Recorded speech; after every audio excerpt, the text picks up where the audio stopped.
Today on Pets in a Pod, we're going to help you prevent and find ticks on your dog.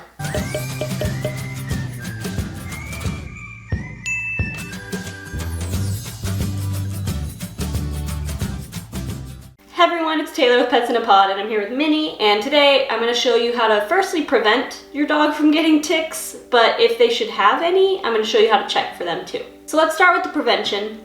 First, there's two ways you can prevent ticks from getting on your dog. First is physically, and second is chemically. Physically should be your first choice because you're not going to be using chemicals on your dog. You're trying to prevent them, from actually attaching without putting chemicals or medicines and stuff like that. And the way you do that is, it sounds really silly, I've said this multiple times, but you put a t-shirt on your dog. When your dog is wearing a shirt, not a human t-shirt, but like buy a literal dog shirt for your dog. When your dog is wearing a dog shirt, it actually prevents fleas from attaching because they end up attaching to the shirt and not the dog. Also, sometimes when they attach to the shirt, they end up just letting go because the shirt is not a living skin kind of object, and they know that, and so they'll let go. So basically, the more you can cover your dog in a cloth material, even if you get like the full bodysuit stuff, the better, because it prevents ticks from really having anywhere to bite. And honestly, that's only the physical option I know of, other than actually just not going into tick areas. If you know there's ticks in a certain area, avoid it. But I know sometimes that doesn't really work out. So if you are gonna go into an area or you're not sure, put a shirt onto your dog. And it's even better, the more coverage the shirt has, the better. So if it's just kind of like a vest thing and the belly's exposed, that's not gonna work as well as something that really covers most of the chest and the underside and the arms and the shoulders. The second way to prevent mites is chemically. This is probably the one people will more go towards because it's not seen as embarrassing as putting a shirt on your dog, but really the first shirt should be your first choice. So chemically, second choice. That's when you're actually gonna spray some kind of bug spray onto your dog or bug repellent. This should be pet safe, and they make pet safe bug repellents. So don't just take something from the store, it says bug spray on it, mosquitoes, whatever. Don't spray that onto your dog. You need to find a pet safe brand. My favorite brand ever is Wondercide. I will link some Wondercide in the description for you, but they come in a lot of different smells and they're super effective. So effective that not only do they repel ticks, but they also repel fleas, mosquitoes, ants, spiders. Basically, bugs hate Wondercide, and so I spray myself with Wondercide when I'm out in woodsy areas. I also spray my yard with Wondercide. I've only used Wondercide and I really trust them, and so that's the one I'm gonna advocate for. Not sponsored, just I like Wondercide that much. So I think that's really the only two choices in preventing ticks, is just to either wear a shirt so they don't physically attach, and to also use the bug spray to ward them away. And you can use those two together. I do a lot when I go camping. I'll put the shirt on the dog and spray the shirt. Also, that keeps the spray off your dog too. If you think about it, it keeps the spray onto the shirt, so ticks are repelled, ticks don't have anything to bite onto, and at the end of the day, you take the shirt off and your dog was still clean underneath. Now, that doesn't mean your dog won't get ticks. It still happens, especially because you can't cover every single part of your dog. There's still places where a tick can occur. So what you need to kind of consider is where ticks are located and what they look like, and that's how you'll know where to look on the dog and what you're looking for. The ticks come from the ground, which means they're gonna be below your dog, and as your dog's going through the grass, they're attaching from up and under because they're on the ground, so they're attaching upward to the underside of your dog. And so aside from the underside, you also want to check your dog's head, because the head is something that dogs stick into the ground, they smell into the ground, so you want to make sure that you're also checking their head.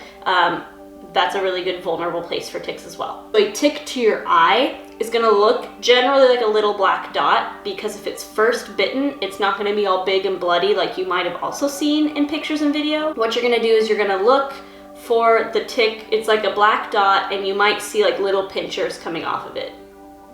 Pretty much it. And we'll figure out where ticks are on our little model. When you're looking for ticks on a dog, I like to work from head to tail. So starting at the head, ticks are gonna go in crevices, which means they're gonna go anywhere there's like a fold or a crease. So generally not gonna be on the face itself, although you might wanna check gums just to be sure, especially if your dog is a hound and has really flappy jowls. You just wanna make sure a tick wasn't picked up on the inside of that jowl as it's flapping when they smell.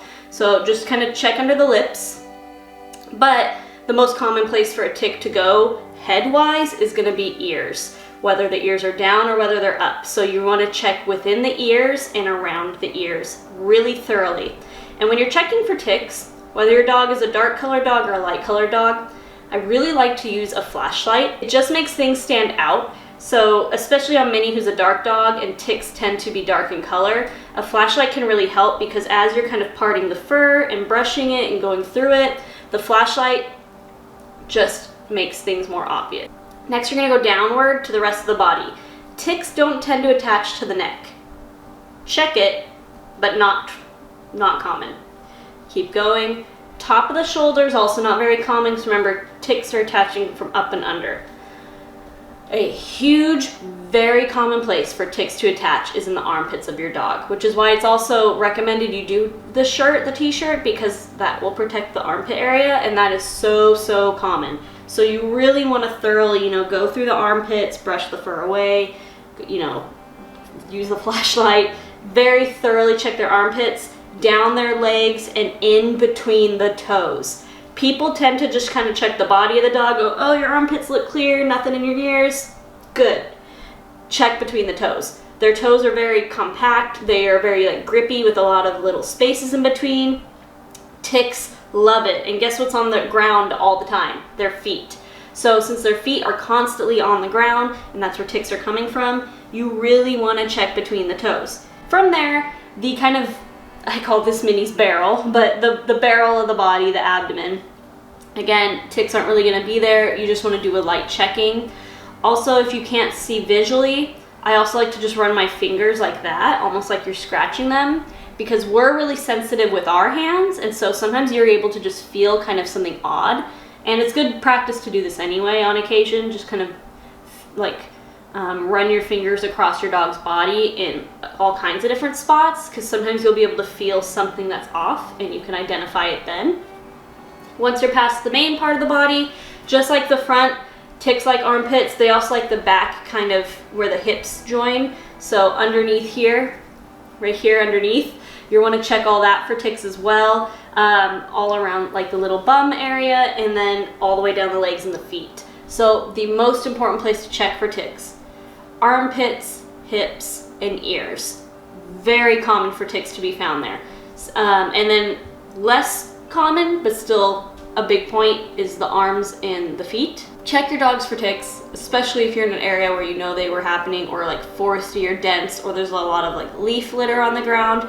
Check for ticks. It's very important. Ticks carry a lot of diseases.